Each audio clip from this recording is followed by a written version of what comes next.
5월달 S&P 플래시 PMI 살펴보도록 하겠습니다. 예비치 정도로 보시면 될 것 같고요. 제조업과 서비스업 PMI가 모두 시장 예상을 상회했습니다. 2년 내 최고 수준으로 가속화되는 것으로 집계가 되었고, 종합지수 보시게 되면 4월달 51.3에서 5월달 54.4로 크게 상승을 했습니다. 무려 3.1포인트나 상승을 했고 15개월 만에 최대 상승폭을 기록을 한 것이죠. 22년 4월 이후 최고치를 찍었으니까 이런 식이면 미국의 2분기 성장률도 증가폭이 계속 가속화될 것이라고 보여주는 대목이고요.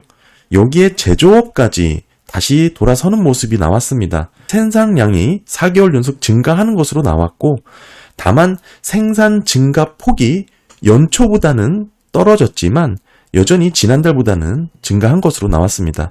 이례적인 것은 신규 주문이 2개월 연속 감소 추세라는 거, 신규 주문은 줄었지만 생산량은 늘면서 제조업 지수가 반등하는 것으로 나온 것이고요. 특징적인 내용은 기업들이 계속해서 고용 감소를 하고 있다는 게 언급이 되었어요.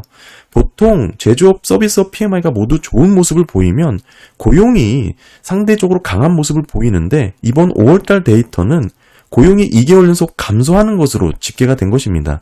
이게 과거 45개월 동안의 추이를 놓고 봤을 때 대부분 지속적인 채용 추세가 좋았거든요.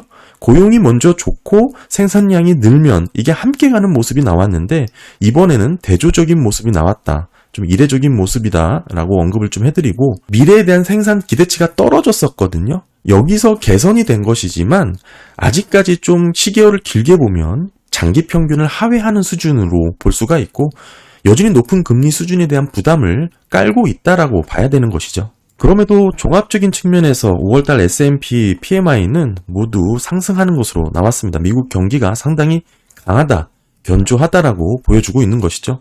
더 큰 우려는 가격 지수에 있었습니다. 가파르게 상승하는 것으로 나왔는데요.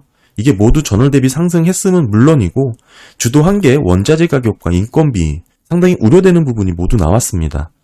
5월달 투입 비용이 계속 상승을 했고, 이런 식이면 인플레이션율의 가속화가 이어질 수밖에 없는 것이죠. 지금 지난 8개월 중에 두 번째로 월간 상승폭이 큰 것으로 기록이 된 것입니다. 특히 제조업체를 중심으로 가격 지수가 가파른 상승세를 보였는데, 이 수준이 1년 6개월 만에 최대 비용을 증가한 것으로 나왔습니다. 서비스 부분도 마찬가지긴 한데 인건비에 대한 부담이 지속되는 것으로 나왔고, 다만 특징적인 것은 이렇게 가격 지수가 오르면서 전반적으로 가격 정가를 하려는 기업들의 양상이 예전에 비해서 많이 약해졌습니다. 높은 판가를 높여서 고객들에게 가격 정가를 하려는 기업들의 그 인상률 자체가 4월에 비해서 조금 둔화가 된 것이죠. 정리해보면 5월 S&P PMI 가격 지수는 가파르게 상승을 했습니다만, 이런 원자재 가격과 인건비 상승에 대한 부담을 소비자들에게 이전하지 못하는 상황이 나오고 있다. 이렇게 정리를 할 수 있을 것 같고요.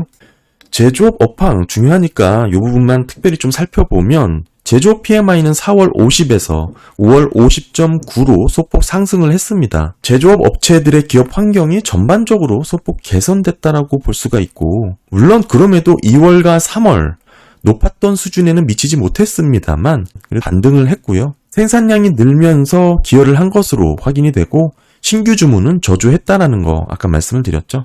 특히 눈여겨봐야 될 부분은 공급 업체의 배송 시간이 줄면서 PMI의 하방 압력으로 작용을 했다. 공급망에 대한 압력 요인은 상당히 약해진 것으로 확인을 할 수가 있습니다. 지난 2개월간 둔화되는 모습을 보였던 미국 경제가 다시 회복세로 가속화되는 모습이 이번 5월달 보고서에 나왔고요. 미국 경제는 2분기에도 견조한 GDP 증가세를 보일 것으로 예상을 할 수 있습니다. 다만 우려되는 인플레이션 가격 지수의 상승 부분은 서비스보다는 제조업에서 다시 확대가 되고 있다는 부분이 좀 특징적이었고요. 그렇다고 하더라도 지금 당장 뭔가 물가에 대해서 우려할 정도까지 치솟은 그런 모습은 아니고, 전반적으로 울퉁불퉁한 변동성 구간으로도 이해할 수 있는 부분입니다. 전체적으로 S&P PMI 같은 경우에는 특히 올해 초까지 매달 변동성이 매우 컸습니다. 작년 연말부터 올해 1분기까지 S&P 보고서 내용을 하나하나 매달 보시면 그때 달라요. 좋았다 나빴다 좋았다 나빴다, 그 간극의 정도가 너무 심했고 변동성이 너무 컸다 이 얘기죠. 따라서 이를 감안하고 해석해야 될 부분이 필요하고, 종합적으로는 ISM PMI까지 전체적으로 판단하는 게 필요하다고 봅니다.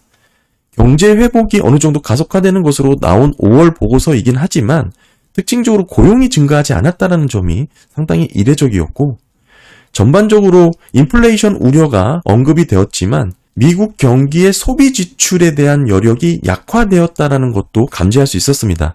아까 말씀드렸다시피 가격 지수가 더 빠르게 상승했지만 가격 정가에 대해서 소극적으로 대응할 수밖에 없는 기업들의 모습을 보면 결국 소비 심리의 약화를 엿볼 수가 있는 거고, 저가 품목을 선호하는 그런 시장의 분위기가 확대가 되면서 가격 정가가 쉽지 않은 그런 모습을 보여주고 있습니다.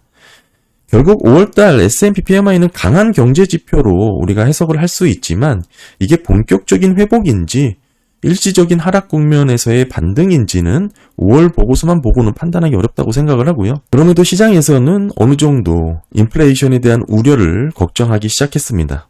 사실 5월달 PMI만 놓고 딱 보면 인플레이션은 오르고 미국은 강한 모습을 보이니 연준은 금리 인하를 할 목적 자체가 사라졌다라는 보고서죠. 다만 너무 변동성이 컸던 보고서이기 때문에 일희일비하기보다는 조금 장기 추세적으로 바라보는 시각이 필요하다 생각을 합니다. 네, 감사합니다.